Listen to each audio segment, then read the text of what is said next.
Good morning, my dear brothers and sisters. I bring greetings in the name of Jesus. యేసుక్రీస్తు వారి పూజింపదగిన నామం పేరిట ఈరోజు ఈ వాగ్దాన సందేశాన్ని వీక్షిస్తున్న దేవుని ప్రజలందరికీ ప్రపంచవ్యాప్తంగా ఆయా దేశాల నుండి ఆయా ప్రాంతాల నుండి ప్రతి ఉదయాన్నే వాక్యానికి కనెక్ట్ అవుతున్న మీ అందరిని బట్టి నేను ప్రభువును స్తుతిస్తూ మీ అందరికీ క్రీస్తు నామములో శుభాలు ప్రకటిస్తున్నాను. యేసుక్రీస్తు ప్రభు మన జీవితాల్లో గొప్ప కార్యాలు జరిగించేవాడు. నరుల ఎదుట తనను ఆశ్రయించే వారికి ఆయన సిద్ధపరిచిన మేలు ఎంతో గొప్పదని కీర్తనాకారుడు చెప్పినట్టుగా ఎవరైతే ప్రభువును ఆశ్రయిస్తున్నారో దేవుడు వారి పట్ల ఉన్నతమైన మేలులను సిద్ధపరిచి వారికి అందిస్తున్నాడు. నా మట్టుకు నా జీవితంలో దేవుడు ఎన్నో అద్భుతాలు, మేళ్ళు, ఉపకారాలు జరిగించారు. అందును బట్టి ప్రతిరోజు నేను దేవుని స్తుతిస్తున్నాను. అన్నిటికన్నా ప్రాముఖ్యంగా నేటికి మనం సజీవులుగా ఉన్నామంటే, జీవాన్ని కలిగి ఉన్నామంటే అది కేవలం దేవుని కృప. ఆ కృపలో మనల్ని స్థిరపరిచిన దేవాది దేవుడైన ప్రభువుని యేసుక్రీస్తు వారికి యుగముల పర్యంతం మహిమ ఘనత కలుగును గాక. ఈరోజు వాగ్దానం కోసం కనిపెడుతున్నారా? పరిశుద్ధ గ్రంథం ఉందా మీ దగ్గర? బైబిల్ తెరవండి. యెహెజ్కేలు గ్రంథం 34వ అధ్యాయం 16వ వచనం ఈ ఉదయకాల సమయంలో ధ్యానాంశంగా చదువుకుందాం. The book of Ezekiel chapter 34 and verse 16. తప్పిపోయిన దానిని నేను వెదుకుదును, తోలివేసిన దానిని మరల తోలుకొని వచ్చేదను, గాయపడిన దానికి కట్టుదును, దుర్బలముగా ఉన్న దానిని బలపరచుదును, అయితే క్రొవ్విన వాటికిని బలము కలిగిన వాటికిని శిక్షయను మేత పెట్టి లయపరచెదను.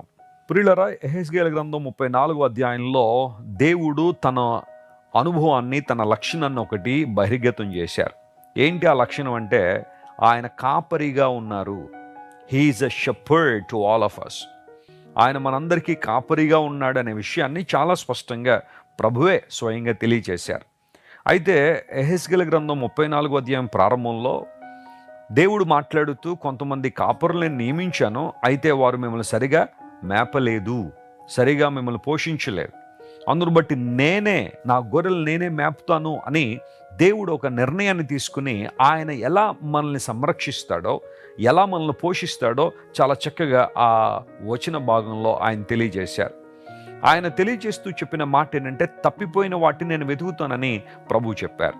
ప్రియులారా, గమనించండి, యేసు ప్రభు వారి లోకానికి వచ్చినప్పుడు కూడా ఇదే మాటను తరచుగా ఆయన చెప్పడం అనే ఉద్దేశం ఏంటంటే, తప్పిపోయిన మనలందరినీ కూడా వెతికి రక్షించాలని దేవుడు ఆశించాడు. మనందరం గొర్రెల వరే త్రోవ తప్పిపోయాం, మన ఇష్టానుసారంగా జీవించాం, దేవునికి అవిధేయంగా బ్రతికాం. కానీ మనం అలాంటి స్థితిలోనే ఉండిపోవాలని దేవుడు ఆశించలేదు.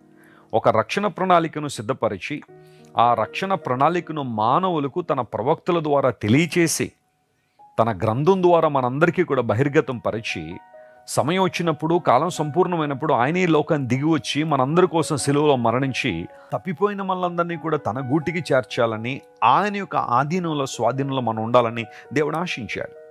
ఓ ప్రశ్న అడుగుతున్నాను, నీవు తప్పిపోయిన నీవు మరలా ప్రభు దగ్గరికి వచ్చావా? లోకంలో ఇంకా తప్పిపోయే తిరుగుతున్నావా? ఆలోచించే.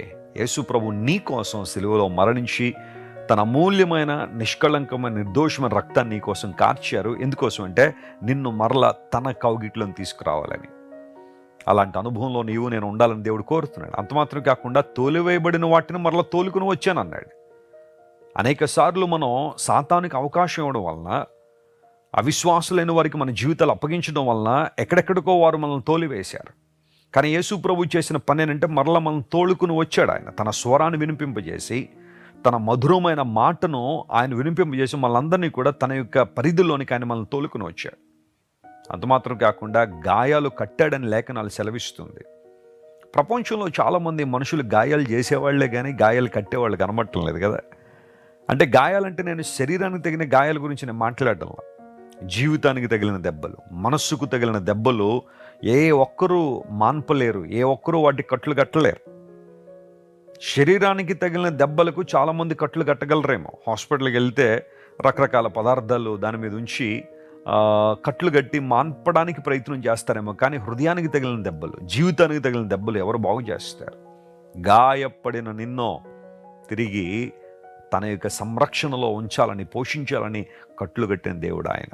ఎంత గొప్ప దేవుడు! యేసు ప్రభు వారి లోకానికి ఎందుకు వచ్చారు అన్న ప్రశ్నకు బైబిల్ అనేకమైన ఆన్సర్లు ఇస్తూ ఉంది.